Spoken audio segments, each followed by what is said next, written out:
वचन दिले तू मला या मालिकेच्या आजच्या भागामध्ये आपण पाहतो की इकडे आता ऊर्जा जी आहे ती शौर्यला सांगत असते की कशा पद्धतीने ती आता शिर्केंना आणि आता ॲडव्होकेट जहागीरदारांना एक्सपोज करणार आहे सगळ्यांच्या समोर.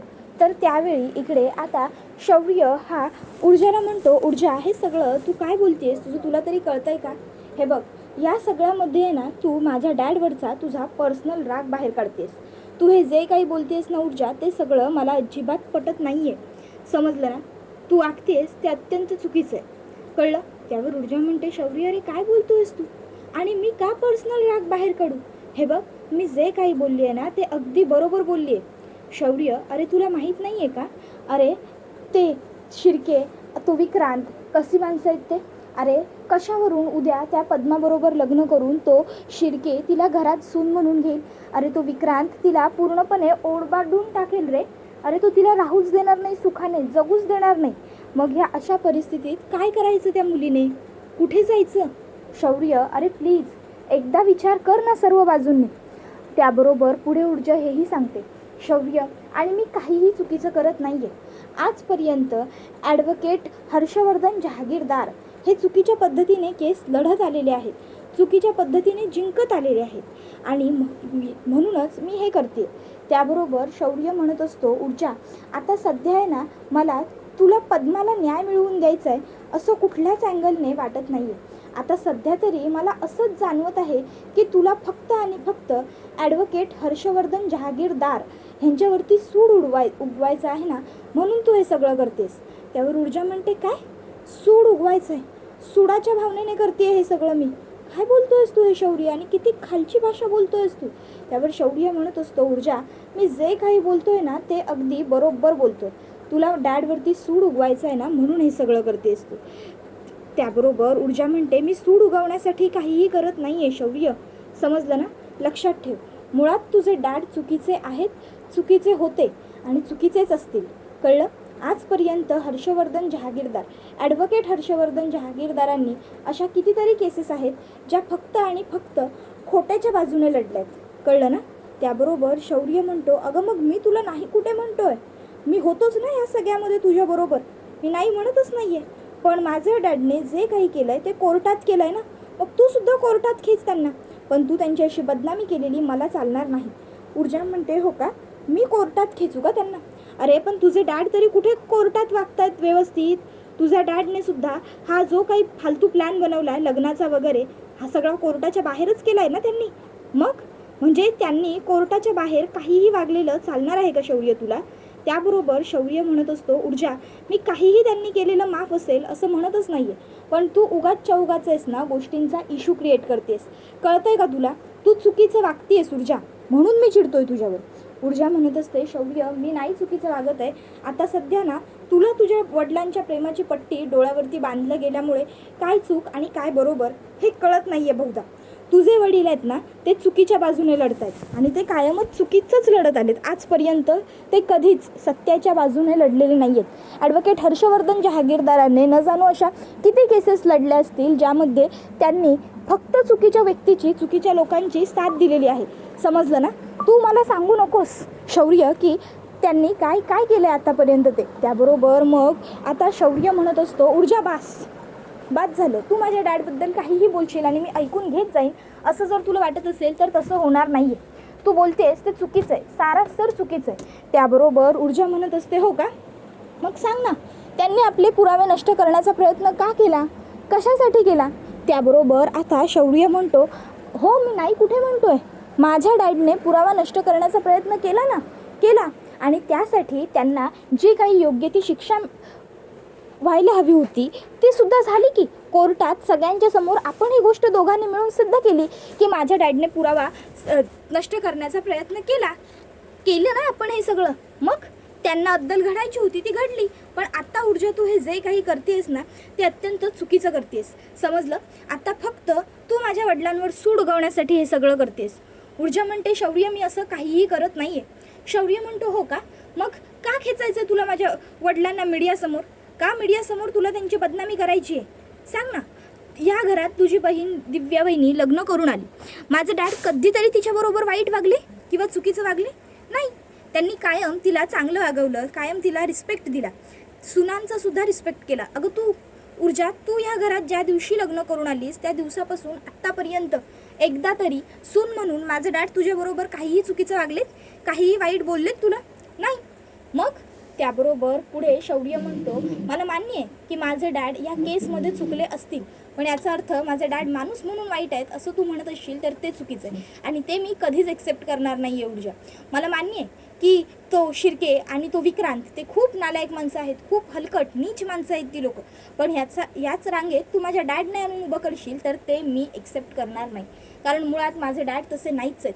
माझे डॅड खूप चांगले आहेत ऊर्जा, फक्त ते तुला कळत नाही आहे, कळलं ना? त्यावर ऊर्जा म्हणत असते, हो ना, तुझं डॅड चांगले आहेत, मग ते ॲफिडेविट का बनवून घेतलं तुझ्या डॅडनी?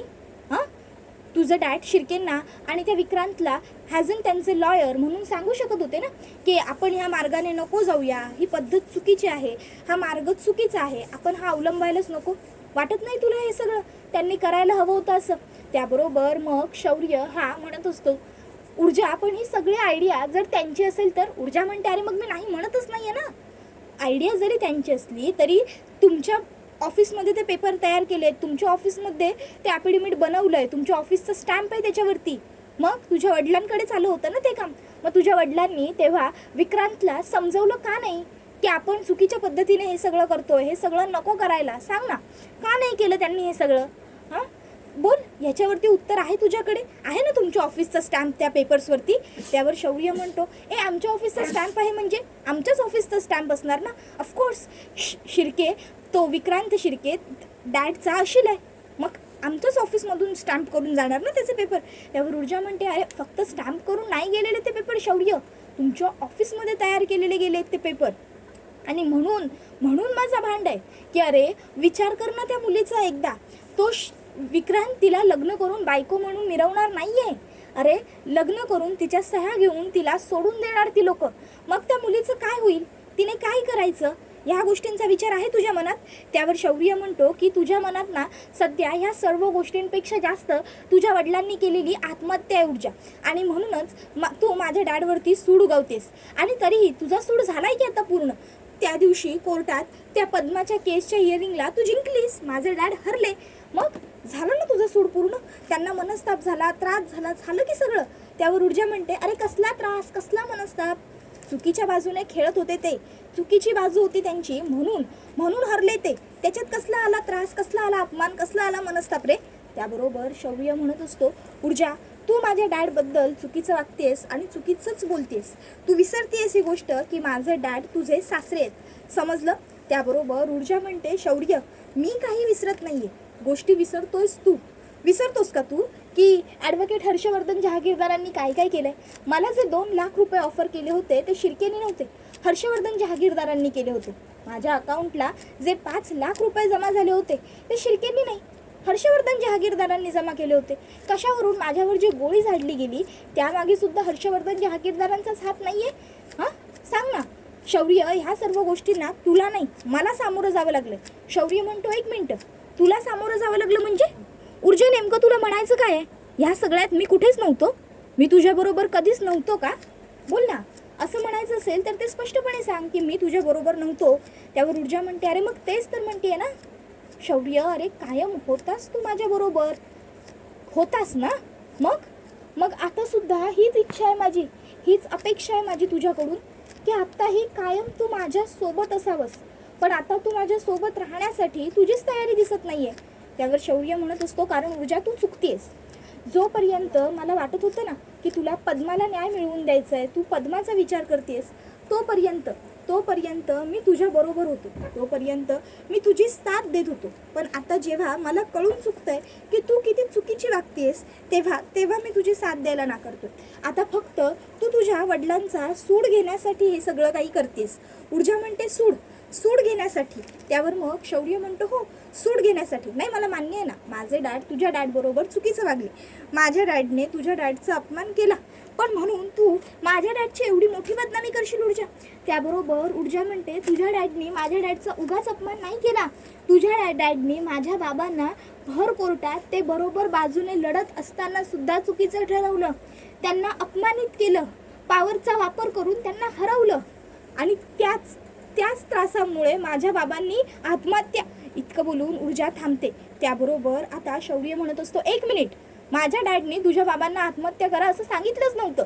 ऊर्जा, तुझ्या बाबांनी जे काही केलं ना ते सगळं त्यांनी भावनेच्या भरात केलं. सांग ना, त्यांना काय गरज होता एवढ्या टोकाचा निर्णय घेण्याची? त्यांनी नव्हता घ्यायचा हा असला काहीतरी निर्णय. त्याबरोबर आता हे ऐकून मग मात्र ऊर्जाच्या पायाखालची जमीनच सरकते. त्याबरोबर मग आता शौर्यसुद्धा भानावर येतो. शौर्य ऊर्जाकडे बघत असतो. ऊर्जा पूर्णपणे ब्लँक झालेली असते आणि ती फक्त शौर्याचं हे वाक्य ऐकून हललेली असते. ती फक्त शौर्याच्या समोर उभी असते. ती स्तब्ध असते. त्यावेळी शौर्यला लगेचच त्याची चूक लक्षात येते. ऊर्जा शौर्याला काहीही उत्तर न देता शौर्य जेव्हा हे वाक्य बोलतो की तुझ्या वडिलांची चूक आहे ही, त्यांना काय गरज होती आत्महत्या करण्याची, त्यावेळी मग ऊर्जा शौर्याच्या समोरून निघून जायला चाललेली असते. पण त्यावेळी शौर्य भानावर येतो. शौर्य ऊर्जाला म्हणतो, ऊर्जा थांब, ऊर्जा ऐक माझं, हे बघ थांब. त्यावेळी ऊर्जा म्हणत असते, नाही शौर्य बास, शेवटी आत्ता मला खरं काय आहे ना ते कळून चुकलंय मला शौर्य, की ही लढाई माझी एकटीची आहे आणि ती मला एकटीनेच लढावी लागणार आहे. एवढे दिवस मला भ्रम होता, मला वाटत होतं की तू आहेस माझ्याबरोबर, तू आहेस, पण नाही, खरं तर माझं चुकलं. मीच उगाचच अपेक्षा केलं. माझ्याबरोबर कोणीच नाही आहे हे मला कळायला हवं होतं. मीच चुकली आहे शौर्य, तुझी या सगळ्यात काहीही चूक नाही आहे. त्याबरोबर मग आता लगेचच शौर्य म्हणत असतो, ऊर्जा हे बघ थांब, ऊर्जा हे बघ, असं काहीतरी उगाच वेड्यासारखं बडबडू नकोस. अगं मी कधी म्हटलं की मी तुझ्या बरोबर नाही आहे? ऊर्जा, अगं मी आहे, मी तुझ्याच बरोबर आहे. फक्त तू चुकीच्या पद्धतीने खेळू नकोस, तू चुकीच्या मार्गाला जाऊ नकोस, बस इतकंच म्हणणं आहे माझं. बाकी मी आहेच की तुझ्या बरोबर. त्यावेळी ऊर्जा म्हणत असते, शौर्य, मुळात मी चुकीच्या बाजूने आणि चुकीच्या मार्गाने लढायला जातच नाही. मी हे जे काही करते ना ते अगदी योग्य आणि बरोबर करते. कारण तू जे काही बोलतोयस ना हर्षवर्धन जहागीरदारांबद्दल, ते सगळं फक्त तुला वाटतंय, पण ते खरंच काय आहेत ना हे सगळ्यांना माहिती आहे. त्यावेळी शौर्य म्हणतो, ऊर्जा थांब, मला बोलायचं आहे तुझ्याशी. ऊर्जा म्हणते, शौर्य बास, झालं ना आत्ता बोलून, बोललास ना तू, माझे डॅड चुकले, माझ्या डॅडने चुकीच्या व्यक्तीची चुकीचा निर्णय घेतला. मला आधीच हे कळायला हवं होतं की ही लढाई माझी आहे, माझ्या एकटीची आहे आणि मला ही लढाई माझ्या एकटीनेच लढावी लागणार आहे. मला उगाच वाटत होतं की एवढे दिवस तू माझ्याबरोबर आहेस. त्यावेळी शौर्य म्हणतो, ऊर्जा हे बघ, तू माझं काही ऐकूनच घेत नाही आहेस. ऊर्जा म्हणते, कारण शौर्य आता ऐकण्यासारखं काही उरलेलंच नाही आहे ना. त्यावेळी मग मात्र आता शौर्य हा तिकडनं निघून जातो. ऊर्जासुद्धा आता तिकडनं निघून गेलेली असते. पेटलं आभाळ सारं पेटलं हे रानं, हे गाणं आता तिथे टायटलला वाजत असतं. तर दुसऱ्या बाजूला दिव्या ही त्याच वेळी बरोबर घरी आलेली असते आणि आता दिव्याने शौर्य आणि ऊर्जाचं हे कडाक्याचं भांडण पाहिलेलं असतं आणि आता हे झालेलं एवढं मोठं भांडण पाहून दिव्याला खूप आनंद झालेला असतो.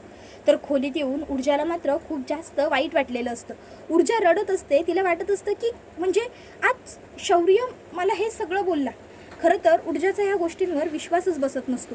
तर तोपर्यंत इकडे आता शौर्यसुद्धा त्याच्या रूममध्ये आलेला असतो आणि आता शौर्यसुद्धा रूममध्ये येऊन त्यालासुद्धा ह्या घडलेल्या गोष्टींचा खूप जास्त पश्चाताप होत असतो आणि शौर्यालासुद्धा त्या गोष्टी आठवत असतात की हे बघ ऊर्जा, तुझ्या बाबांनी आत्महत्या केली, त्यात माझ्या बाबांची काहीही चूक नव्हती.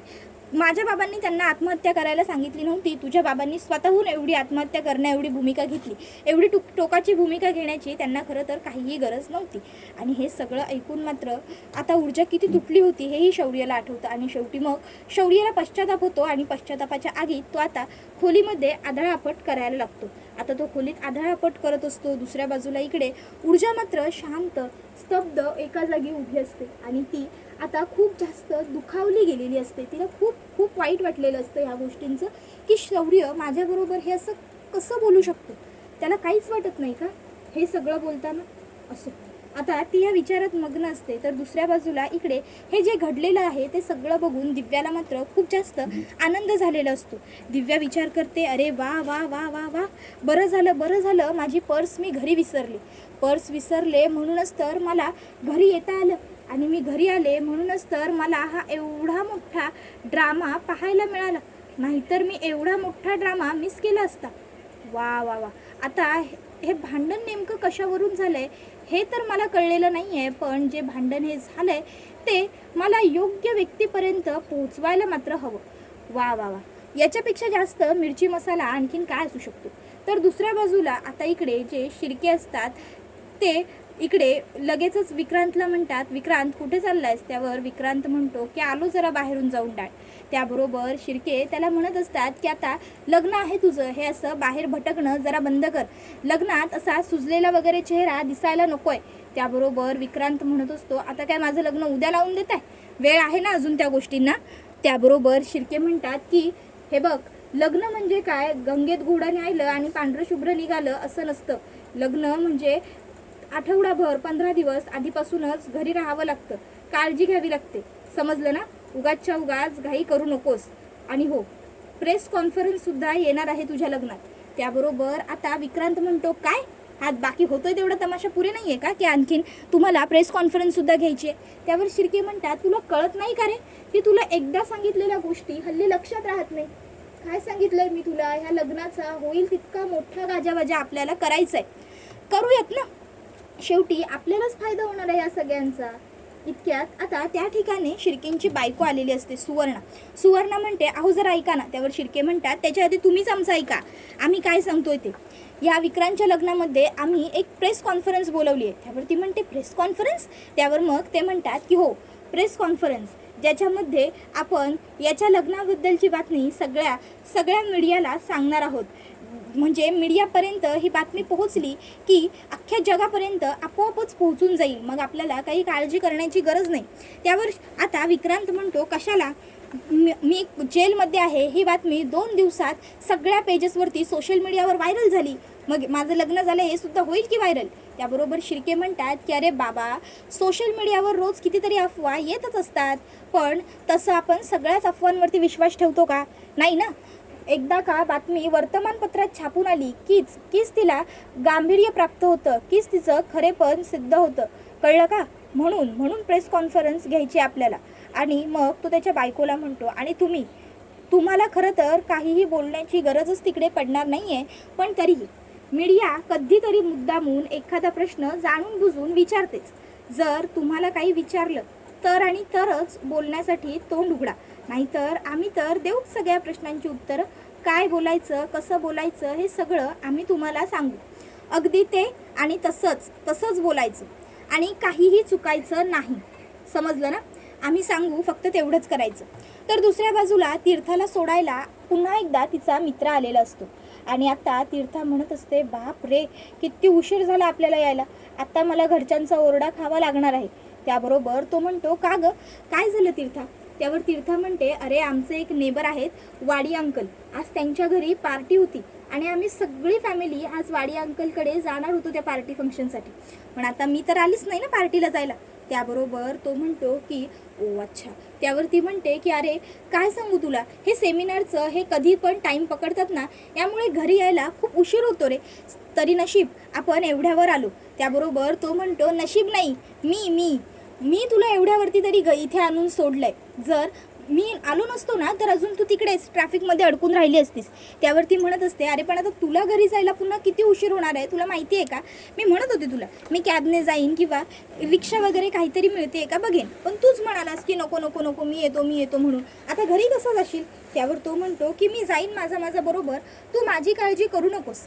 बरं हे घे. त्यावरती म्हणते, चॉकलेट कशासाठी? त्यावर तो म्हणतो, युजली चांगल्या प्रश्नांची व्यवस्थित उत्तरं दिली की लोक चॉकलेट्स देतात, पण मी तुला हे चॉकलेट देतोय तू चांगले प्रश्न विचारलेस यासाठी. आज त्या सेमिनारमध्ये तू चांगले प्रश्न विचारलेस, उत्तम बोललीस, त्यामुळे आम्हा लोकांना 4 म्हणजे चांगल्या गोष्टी नॉलेजेबल समजल्या आणि आम्हाला नॉलेजेबल गोष्टी तर समजल्याच, पण त्याचबरोबर ते सेमिनार अटेंड करणाऱ्या लोकांनासुद्धा बऱ्याच काही वेगळ्या गोष्टी कळाल्या, त्यांनासुद्धा भरपूर काही चांगलं समजलं. बरं त्यांना उत्तरं द्यायला मज्जासुद्धा आली, म्हणून मी हे तुझ्यासाठी आणतोय. त्याबरोबर मग ती हसत ते चॉकलेट घेते आणि उद्या आपण हे चॉकलेट एकत्र खाऊ असं म्हणते. त्याच्यानंतर मग आता इकडे जो शौर्य असतो तो किचनमध्ये आलेला असतो. ऊर्जा ऑलरेडी किचनमध्ये उभीच असते. दोघंजण एकमेकांकडे बघत असतात, पण एकमेकांबरोबर काहीही बोलत नसतात, फक्त एकमेकांकडे कटाक्षाच्या नजरेने बघतात. त्यानंतर मग आता पुढील भागात ऊर्जा ही तिच्यासाठी आणि शौर्यासाठी ब्रेकफास्टच्या प्लेट लावत असते. विजया तिला म्हणते, काय गं, ह्या 2 प्लेट कोणासाठी? त्यावर ऊर्जा म्हणते, माझ्यासाठी आणि शौर्यासाठी. त्यावर विजया ही दिव्याकडे बघते. दिव्या म्हणते, अगं शौर्य तर कधीच गेला ऑफिसला निघून, तुला बोलला नाही का तो? त्याबरोबर दुसऱ्या बाजूला इकडे विक्रांत पद्माच्या घरी आलेला असतो आणि तो तिच्याशी जबरदस्ती करण्याचा प्रयत्न करत असतो. पद्मा म्हणते, काय करताय तुम्ही, हे सोडा मला, बाजूला व्हा, जा इकडनं. त्यावर तो म्हणतो, अगं असं कसं, आता तर तू ह्या विक्रांत शिर्केची बायको होणार आहेस, मी जाण्यासाठी आलेलो नाही आहे. त्याबरोबर मग आता तो तिच्याकडे बघत असतो. इतक्यात तिकडे ऊर्जा पोहोचते आणि हा व्हिडिओ